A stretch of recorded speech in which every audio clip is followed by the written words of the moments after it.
Here we go. Welcome to the Janek Gwizdala podcast.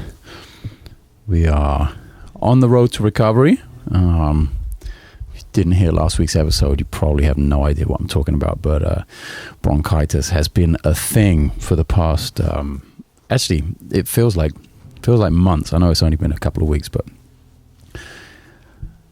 goddamn, it kind of sucks. And slowly getting there.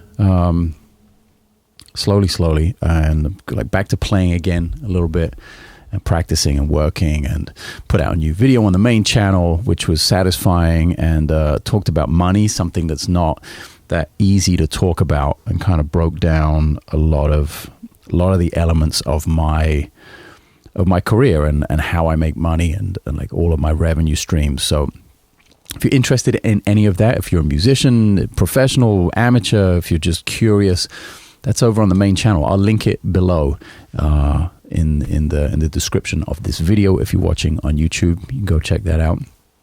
Leave me some questions as well.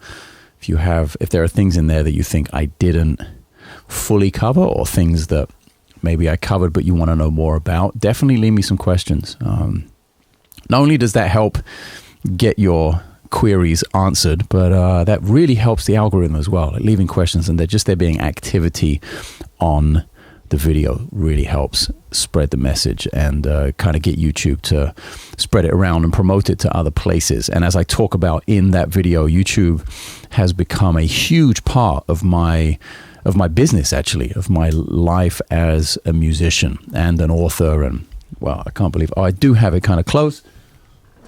Of course, I'm going to plug the crap out of the new book, the Giant Steps book.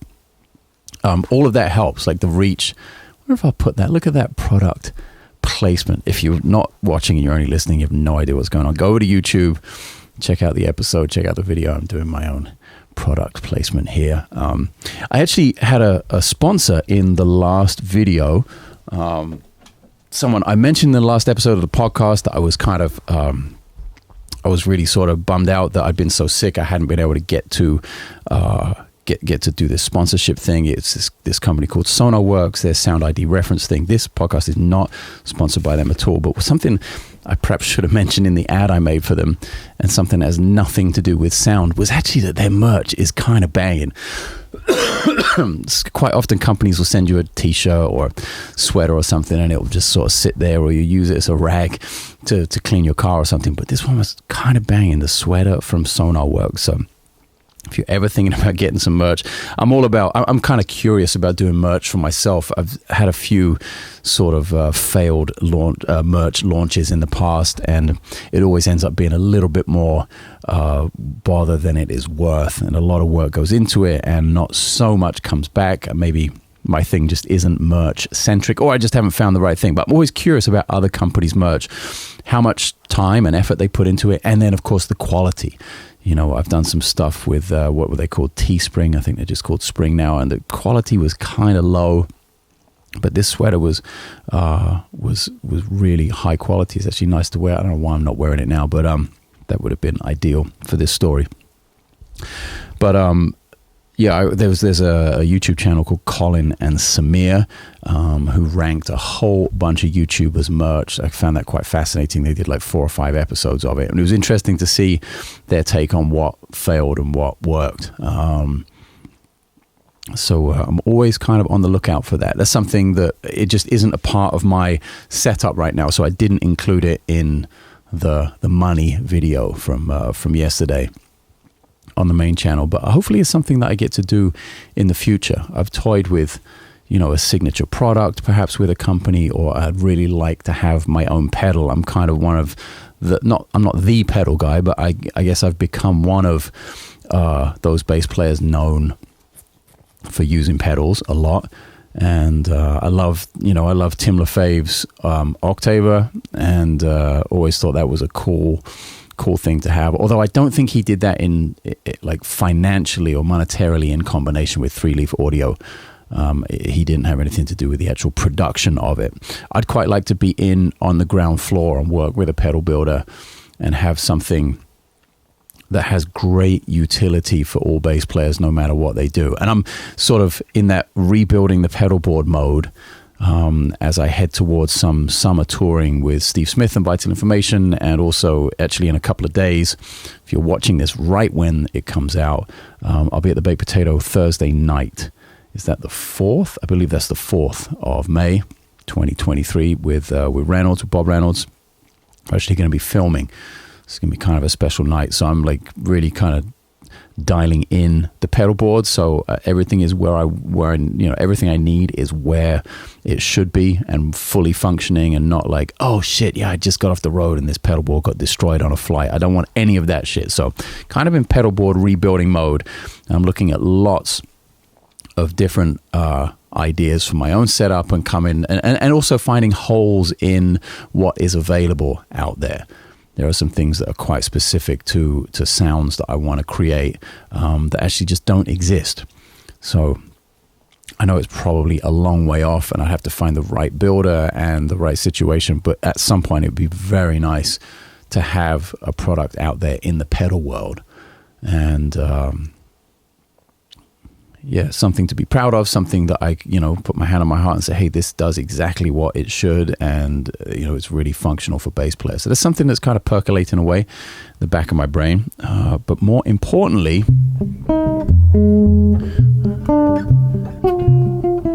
I'm writing for the new album.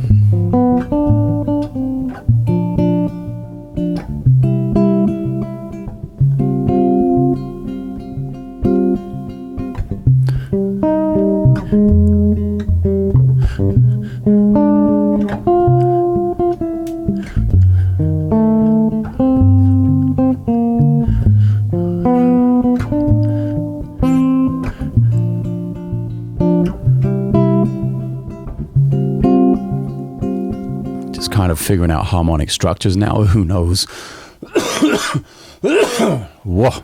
Didn't know it was going to get this bad again. I've kind of been on the mend. I thought I could get through a podcast with minimal hacking. I'm not sure what form these harmonic structures are going to take. This could be choir right here. Just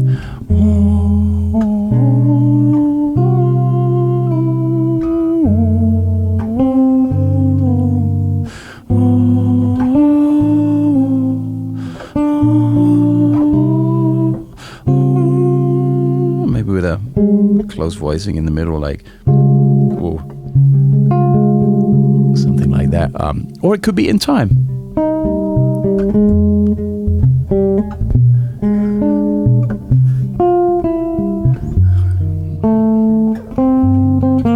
Or a combination of the two.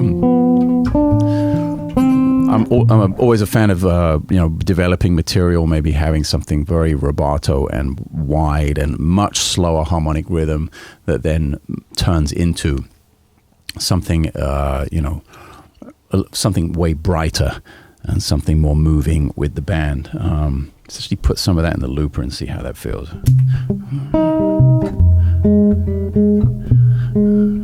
I'm not sitting in the right position. This often happens when I'm on the couch. It is not the ideal. The podcast couch is not the ideal practice location, unfortunately.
position. I talk about this quite a bit as well. I'm a big fan of moving from minor to major. So 1 minor, 4 minor, kind of a 5 going to sus going to 1, but a 1 major instead of minor, and then 5 to 1, but minor there. Another 5 going to 1 minor. Kind of moving key centers there. It's not 1 in the sense of C minor where we started. So it's 5 to 1 G minor, and then 5 to 1 up a whole step in A minor, and then walking B flat, C, D flat Lydian. Where's that?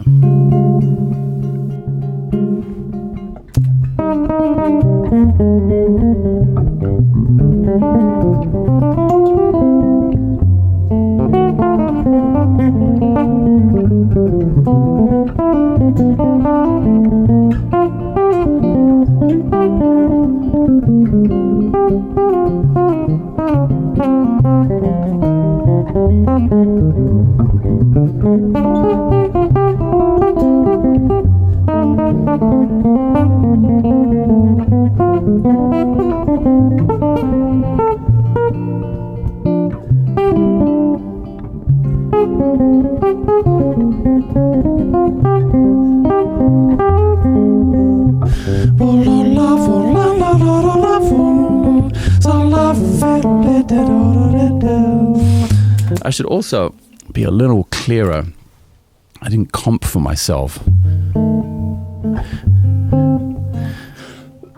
in the clearest sense, like the balance. It's always a tough one, looping and then making sure you hear what you looped while you're playing over the top of it.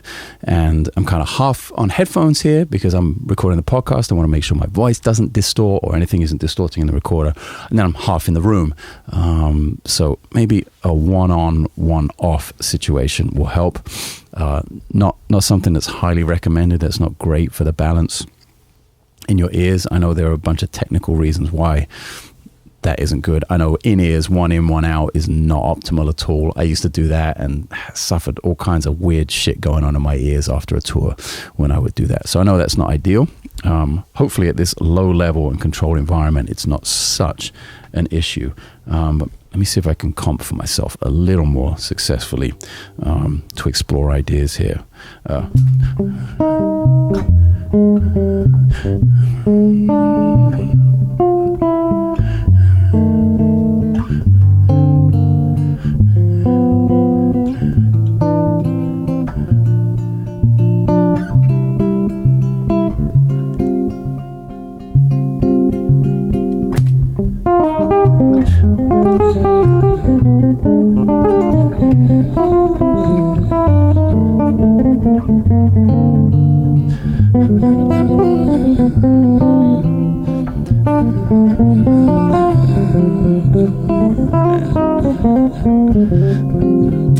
Okay, that felt way better.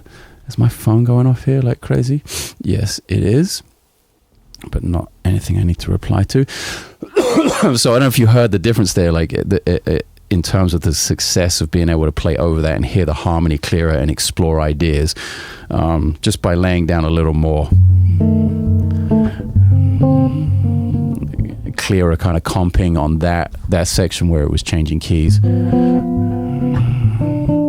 rather than being kind of all kind of upbeats and offbeats and kind of a little more melodic in the comping there. The melodic element of the comping was maybe getting in the way a little bit of the of what I was trying to do melodically over the top. So we're all over the place here, but this is sort of exactly what happens when I'm practicing and what comes up and the kinds of things I think about and am aware of and try and fix. I have had a comfort issue like right in the beginning there where I wasn't sitting in the right place, so my fingers weren't landing the right way, technically speaking, so I shift my body position a little bit. Then the loop didn't quite work out, so okay, redo the loop. Now I'm getting to the point where I'm feeling really comfortable in terms of being able to hear everything I need to hear. and that, I think the music then speaks for itself in terms of what I'm able to come up with when the situation is kind of optimized as much as possible.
And boy, I could go on for hours and hours. And let's see, as I'm playing, I'm like picturing the orchestration, like what goes on around this. I'm not going to do this on the album. That would be, that'd get pretty old pretty quick.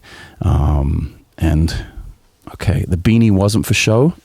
Oh, anyone here in Southern California knows that it did actually get randomly cold today. But now, under the lights, actually speaking of lights, I didn't even pour this one in. Under the lights, it's warmed up sufficiently enough for me not to be beanieing it. So I'm really, as I'm playing there and getting more comfortable with the harmony, I'm thinking about what is going to sound good around this. How do I orchestrate this? What comes in, what comes out? Where's the tension and release? Do I really want to be the one playing melodically over this, or is this going to be more of a piano thing that gets the solo through these changes? Where's the melody? Like, where is that going to come from? Is that a voice leading thing that is going to turn into something slightly more detailed, or is it going to stay as simple as just sort of roots and tenths?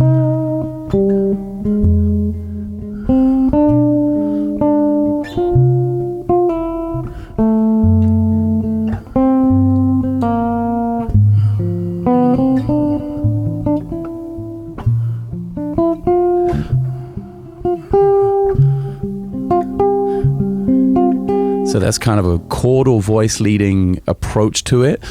But already there are some elements in there that are quite pretty, like some things that will stand up on their own as melodic statements just by using the tenth of the harmony, whether that be minor or major.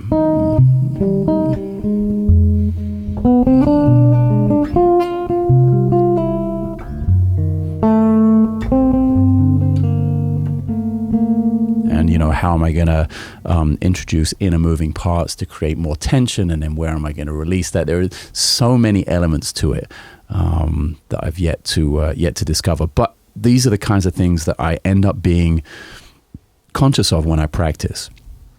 Kind of the only things, kind of the only time I'm ever conscious of something, unless there's a mistake or something really sticks out, or I really have to focus hard on a piece of music that I'm learning. Like an example of that, for instance, right now is a Bob Reynolds melody, one of the new songs called "Found."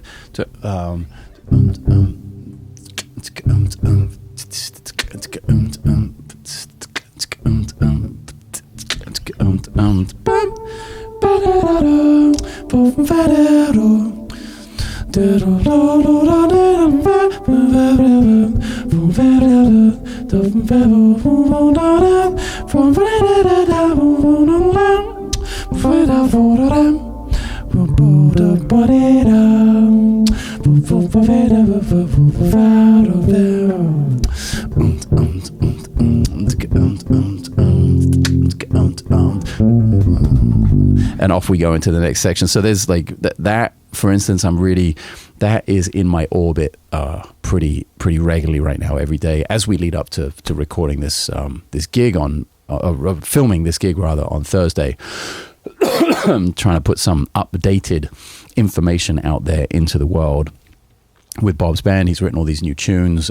We barely got to play them live in the fall of last year. It's just, a few gigs in Europe, and there's been no new album for a long time. So I think Bob is getting a little bit restless in terms of, hey, we need something updated, because the last thing we actually recorded and filmed and put out there was early 2020. It was over 3 years ago now that we did Runway, and it's been that long since a new album. So yeah, that's an example of something that I really, I don't have any music here. That melody obviously, is in my head. I just am I think I'm in the stage now where the melody is there and I don't have to think about it so much. It's really about, I'm feeling the time more than anything. So 2, 3, 4.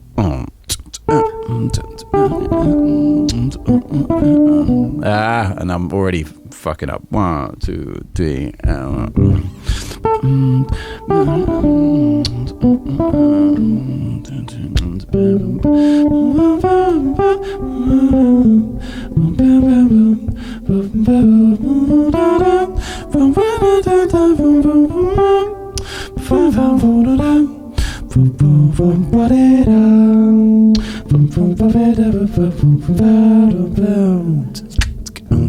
You hear how much of that melody is on the upbeat. So you really have to be feeling the time, I think, nice and relaxed and not pushing it. I'm sure if I listen back to that right now, the time wasn't perfect and I'm maybe pushing a little bit, but that's what I'm working on. Those are exactly the kinds of things I'm conscious of when trying to put new music together like this for someone else's project, and making sure I'm in the pocket as much as possible. And that helps Bob as well. Like when I'm relaxed, when everyone's relaxed, the music just is served better. The music will come out better. And the more chance we give ourselves for success in that department, the better. So there's always something I'm thinking about in my practice routine when it comes to the specifics of learning other people's music. And although that melody sounds quite diatonic, which it is, and not particularly complicated in terms of, the notes fit under the fingers well, the complexity and the intricacies come when you really get into the inside of the time. And we know where we operate as a band, and Bob and I have been playing together and playing melodies together for long enough that we know pretty much exactly where we want it. So having the confidence to know we're going to do that every time we perform it is really key, especially when there's, cameras rolling and stuff, and there's a little more, the stakes are a little higher. It's not just, oh, well, we missed it that time, we'll get it on the next gig. It's like, well, actually, it's going to be committed to video, and if the video is going to be usable, then that should be a great performance. So, yeah, that's that element of it. And wow, okay, still going hard here. I think it's time for another Fisherman's Friend. Mitigate the hacking a little bit. And I'm not sure how I got to the conscious thing when I'm practicing. About the orchestration of how I'm gonna augment this, and where the tight voicing comes in, or maybe it's not a 1, maybe it's a 1 with the -6 in it, and maybe the A is way more open. I'm not sure about that one yet. Maybe that's just, and then.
Again, I can get really, really lost in it, and that's that. But that's the process. That is the process.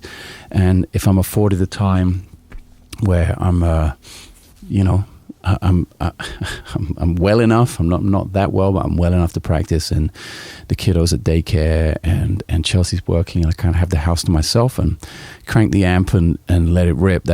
I'm going to take that opportunity every single time and play things as much as I possibly can, getting ready for the recording. I was in the car driving back from daycare this morning, thinking about I don't know what I was listening to, a Miles thing or a Tony Williams thing, and it was on one of the streaming platforms, and it was an album. I'll find. I forget what it was actually. I was listening to so much stuff, and I turned it off when I started to think about this because I wanted a clear head. But it was an album I knew really well, and I'd had the CD, but the Japanese CD, or maybe even the vinyl when I was a kid, and I was missing this one bonus track. And Japan always used to do, an album would come out on like Columbia in the US, a Miles thing or whoever it was, like a jazz record. The record would come out, and the Japanese version, the Columbia Japan version, would have a bonus track on it. And that wouldn't be available on the US version of the album, and you'd have to like dig through crazy crate diving in record stores to find those Japanese versions of the albums with that bonus track to hear that music. I was like, oh, that is kind of a cool idea. I don't know if that happens anymore. I don't know if that was exclusive to jazz or whether that's a pop thing also, or other genres of music, classical thing. I don't know. I just know from the jazz world that was a big thing. And I always love to see the Japanese writing on either the vinyl or the wrap of the vinyl or the wrap of the CD in the record store, and be like, oh, this one's going to have some extra stuff on it, some special sauce, an extra tune that the other albums are not going to have. So that's what I want to do with the new album.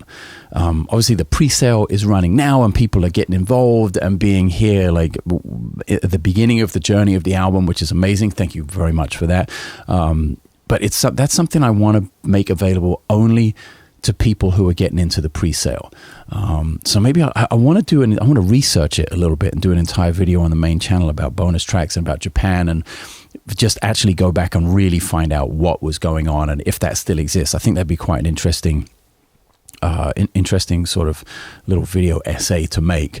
But that's something I want to be able to include on my album. So I'm actually going to go not just one bonus track, but maybe 2 or 3, I think would be really cool. Like really give some value to everyone involved in the pre-sale and have that kind of special thing. And of course, people involved in the pre-sale are generally people who have been fans for the music a little longer, people who are more geared to listening to albums rather than just sort of passively listening to songs here and skipping through Spotify or Apple Music. So I think the extra songs would be more geared towards you, the fan who is involved way more upfront and just involved more in general. And if we can get 2, maybe even 3 songs that really never come out, like, I think that would be cool. That would make it would give some sort of exclusivity and just a really nice bonus for people who are really fans of the music. So that is one of the things I'm gonna add it to the website. I'm gonna add it to the product. Everyone who obviously bought the product already will be getting that. And that's something I said right at the beginning when I started the pre-sale a couple of months ago, was that I knew I was going to come up with little ideas like that and be able to add value, just over and over and over again to the product. And this feels like a fun one because it's something so sort of personal to me and something I really, really looked forward to finding when I was younger. And especially when I went to Berkeley, and Tower Records used to be there on Mass Ave, like just across the bridge above the T station.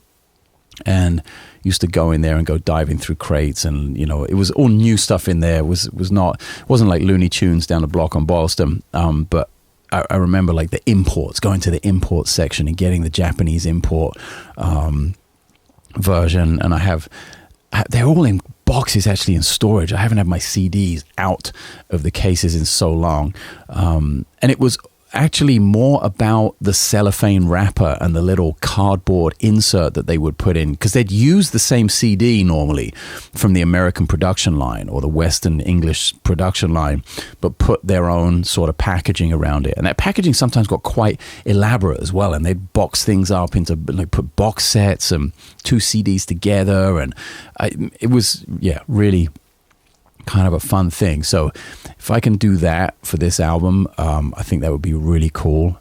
Look out for that on the website. Doesn't matter when you're involved in the pre-sale, you will have access to that.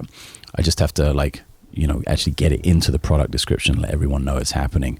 And maybe you have something like that. What is something like that you value or have valued over time from listening to music? What is something that's really special to you? Maybe there's something I'm missing here, perhaps that was also special to me and I'm forgetting about, that I could maybe incorporate with this new music. I'm trying to rack my brains for a new idea right now. I don't think it's going to come on the spot while I'm taping the podcast, but I know there are other things out there, and I knew something like this was going to come, and I know there will be other things. So by the time, when is it? November, I said I was going to put the record out. We're recording in August, put the record out in November. By the time November rolls around, I think we're going to have quite the package. Even though I'm not doing it like I did before with all these levels and different price points and blah, blah, blah, I think we're going to have quite the nice little audio and perhaps multimedia thing going on that I think I'll be able to be very proud to present to you. Even though it's like in the embryonic stages still right now, and I'm still writing music and finding chord changes and melodies and all that stuff, it's kind of one of the really fun elements of it. It's super fun writing the stuff. Obviously, putting the pre-sale out there and watching the people get involved, that's always great. And then the recording of it is super fun. Then the real hard work starts. Like, as soon as the recording is over, the real hard work starts. Any editing that needs to be done, any overdubs or whatever needs to be added to it, and then all the mixing, the mastering, the artwork, that is the real hard work on the back end. So right now it's all smiles, it's all fun, and I'm sort of preparing myself and saving myself up for saving some energy for what I know is to come.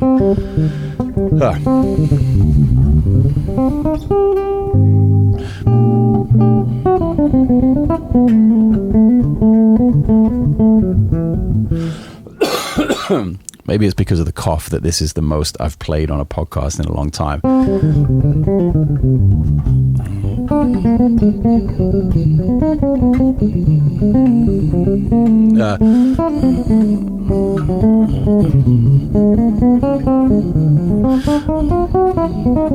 And of course, with the Giant Steps book, I'm making a video for the main channel for that as well. It should be out sort of later this week.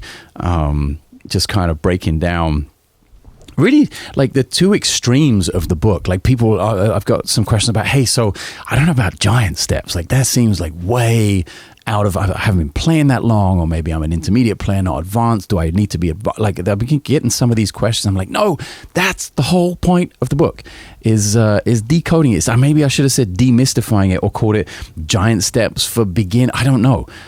Maybe the title is wrong on this, but the point is, we go from really just marking the harmony and being able to walk in two through the whole form, really just concentrating on time, of course sound as well, and just being able to do that over again, over and over and over and over again. I probably shouldn't be talking so much. And really, everything I've played so far is like zero fanciness. You know, there's hardly any skipping in there. I'm really just playing two notes in a bar. Often there are two chords in a bar in Giant Steps, which makes it a little dense, makes the harmonic rhythm move a little quicker than perhaps you're used to. But that's how the book starts out, just about being able to walk, being able to fulfill our role as a bass player and get through Giant Steps with no frills. There was a little frill there. And then we slowly expand to tritone substitutions.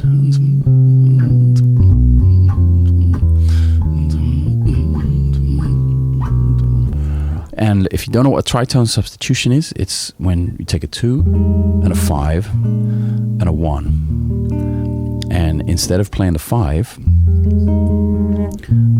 here, the B flat, we're in E flat here, so F minor 7, you play a tritone away from the 5, and a tritone sharp 4 or flat 5. So in this case, instead of playing F root, B flat root to E flat root for your 2 5 1, you play F and you play E. That's a really terrible example of that though. So in fact, let's really simplify it in terms of just the basic voicing so you can really hear it. So it's 2 5 1, right? And instead of playing 2 5 1, you play 2 and then the tritone, which is E in this case, you go a sharp 4 or flat 5 away from your 5. That's a tritone substitution. So that's again a lot of words to describe something that's very simple. In terms of hearing that, you basically just walk down chromatically to your root from your 2. So if you're 2 5 1 in E flat, F B flat, E flat, you go F E E flat. That's it. That's a tritone substitution. And when you can do that in all three of the key centers that Giant Steps has, you suddenly have a little bit of variation for your walking line. Now, of course, if you do it every single time, it's going to get a little bit old. In terms of an exercise, it's great to do it every single time, repetition, repetition, repetition, so you can, so you have a feel for that in every key center that the Giant Steps contains. But then there are so many other things as well. Walking in 2, tritone substitutions, walking in 4, of course, targeting something other than the root on the downbeat of the bar. That's a great way. Instead of playing here, so instead of playing in fact, let's just do it with a 2 5 1, right? Instead of playing 2 5, let's go back to our E flat. Instead of playing 2 5 1, you could target 5. So the same harmonic function, you're still going to 1, but you're ending up on the third of the chord instead of the root. And that can be, if you listen here, I'll play through Giant Steps. Whoops, sorry. Get in the right position here. So that kind of first half of the tune here.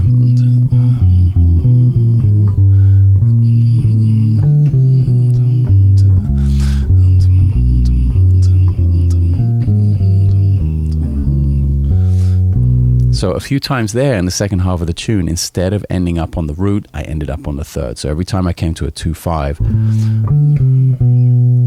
I went down down from the 5, 5, 4, 3. So 2, 5, 4, 3. It's still the destination is still the same. We're still in the context in this case here G. So 2, 5, 1. But I just went to 2, 5. First inversion instead of root. So again, another very simple tool, something you're going to hear, and here we get to the most important part of all of that. This is something you will hear great bass players do, and there is no way around it. You have to listen to the great bass players do this, in my opinion. This is a music of oral tradition. This is something that you listen to learn. Like, you shouldn't, theory and book studying shouldn't be your only focus when it comes to this. And in the book, like before we get to any notes in the book, on page 8 here, right after the table of contents, is recommended listening. Like, the first thing I'm telling you to do in the book is go listen to all these different versions of giant steps. Of course, the book gives you a little your first step over the threshold. The door opens slightly and you're in the room and like, oh, this is giant steps. Okay.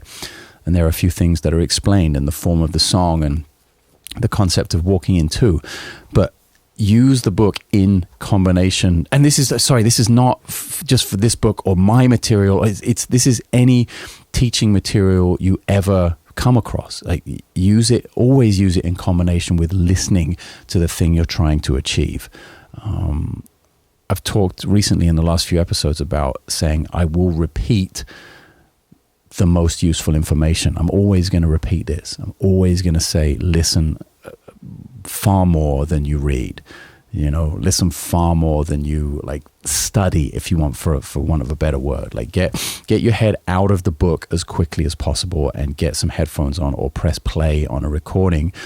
That's where you're going to learn the most. Maybe a book like this helps explain some of the function of the changes. I hope it also explains the path and the process towards transcription a little bit more clearly. Ooh. And I hope it gives you some things to populate your practice routine with, and kind of highlights how I use this information to build exercises and to build things I can, I can build so many ideas to repeat and to ingrain the sound of giant steps into my playing. I'm never going to go play a solo or perform this with a band and just play those exercises over and over again. These are etudes. They are exercises for a purpose. That purpose is repetition. That purpose is really just grinding the sound of the changes under your fingers and into your brain. And that's that's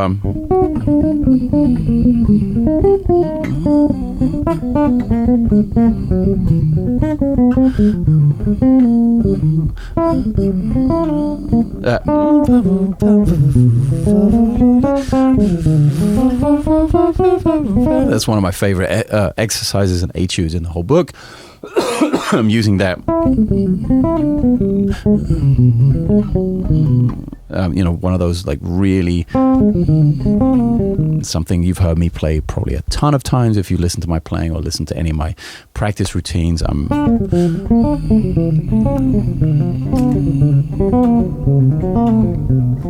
That's all that is. That's that 2-5 shape again.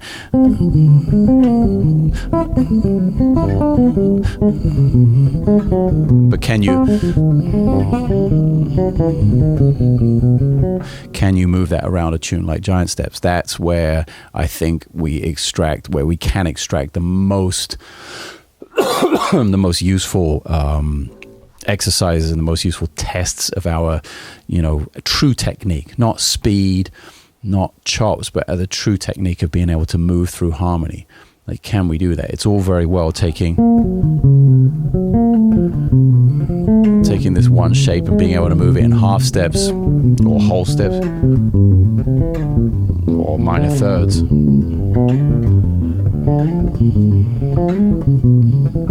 But can you do it over giant steps?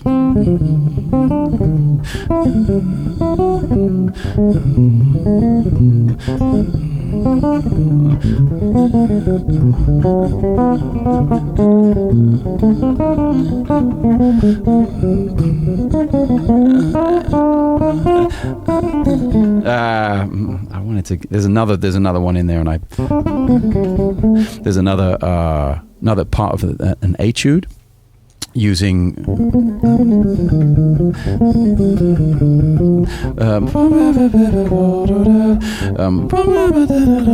again, taking a single shape and moving it through all the key centers of giant steps. Tons of those etudes in there and linear ideas before you get into kind of definitely the more advanced portion of the book. There's a Nat Reeves walking bass transcription, which I really dig. I've always been a fan of Nat Reeves. The bass player was with Kenny Garrett for many, many years. That's where I heard him the most. That's where I transcribed his walking for the book, from a live bootleg. Then there's a Metheny thing and a Chris Potter thing, like full solos, really sort of epic. And two very different ways of playing it. Pat playing more like...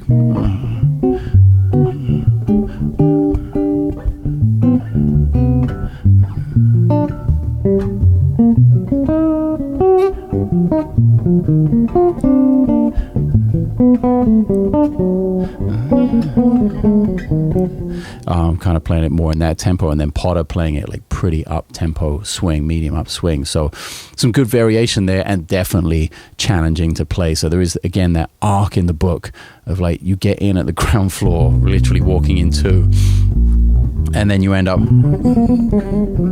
really kind of flying with Chris Potter and Pat Metheny with those transcriptions at the end. So, that's kind of another thing it's been so much in my playing that I for a split second I was like, oh, maybe I should record that on the new album. I, of course, wiped that idea from my brain immediately, but that's how much I've been inside Giant Steps the past weeks, and it's starting to affect me, I think. And not that that's a bad thing. It's been great for my practicing. It's been great for my technique and my ability to move key centers. And I think it helps, like the thing I was playing right at the beginning of the podcast.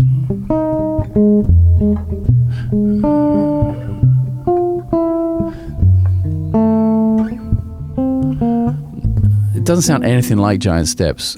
I know, like it's minor tonality, for instance, and it's in 3, but it's not.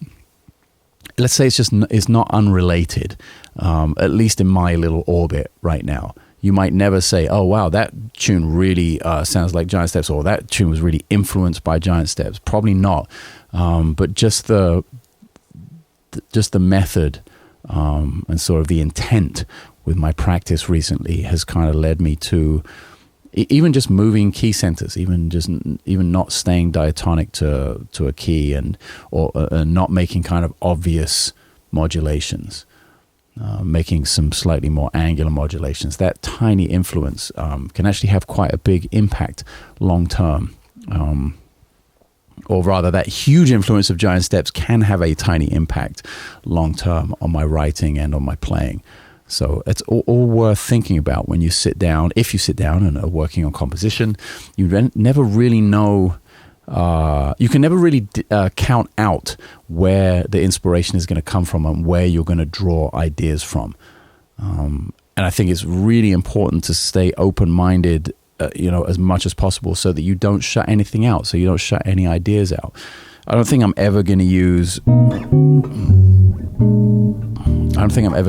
that particular progression in a tune of my own, for instance. I think that's a little too obvious. But maybe there are elements of the key centers moving in major thirds, for instance, that I use in a slightly different way. Or maybe I'm going to use it more kind of...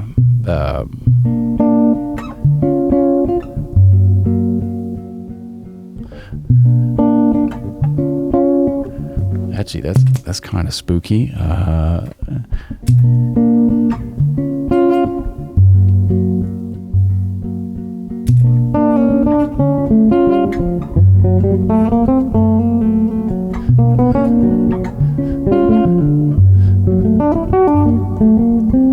Maybe I don't want them all minor major. Maybe just the last one.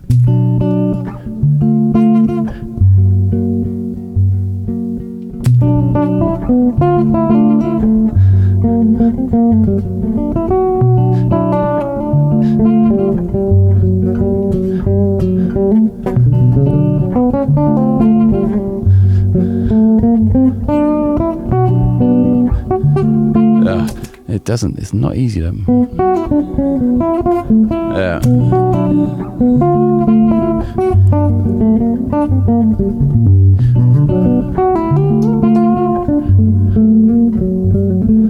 But you see how that actually doesn't sound anything like Giant Steps anymore.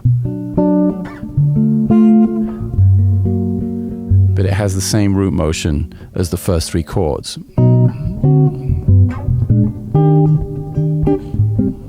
You know, so there are little details like that that could potentially cross over. I don't think I would ever, you know, sit there and think, oh, how can I take exact elements of Giant Steps and then, you know, turn them on their head, you know, unless I was doing a specific arrangement of the song. Woo! I think we might be nearing the inevitable end and demise of my lungs here for another week. It's so frustrating. I put the podcast off another day once more, just trying to wait and see if I could get some more life out of my voice. It really is frustrating, and I'm trying to do everything I can to get better. Medication and tons of rest. Like, I've been going to bed early. I've taken naps. Like, I mean, this is really like ridiculous for me. I do not do that. I work. I get up in the morning, I take the kid to daycare, and then I work until I fall asleep at 1 a.m. and then do it all again. So this has been a huge change for me. No gym, no walking. Normally I'm doing 15,000 steps a day. I'm out of the house. I'm taking hikes. I'm working out in the gym, all kinds of stuff, and really just put all of that on hold in the hopes of trying to get better quicker. And they say the cough could linger for 3 to 4 weeks, which is a real drag. So let's see. I think I'm going to call it for today, and appreciate you making it this far. If you did, don't forget the Giant Steps book that has been sitting here the whole time on the couch. It's out, and hopefully that answered some questions if you had them about what's in there and about sort of the process and the reason for the book, the concept of the book. And I'm really excited to do some research into the Japanese bonus track thing and make a kind of a feature-length video for the main channel. Because that's, you know, not only is that something I want to include for my music, but I'm sort of fascinated by it as well. And, you know, why was that always a thing? And why did they feel the need to have something special for Japan? And is that still a thing even now? So it's interesting to think, like, that for a jazz record, you could probably knock out a quick version of Autumn Leaves if, like, you had to, you were contractually obliged.